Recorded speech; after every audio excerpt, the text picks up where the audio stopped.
Yeah, we got a good solid 2 feet of snow. And I've got about 100 yards of unplowed road to go. It's gonna be tricky.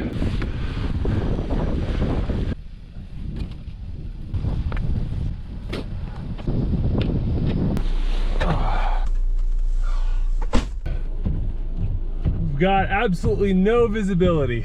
Don't need visibility unless we can drive somewhere.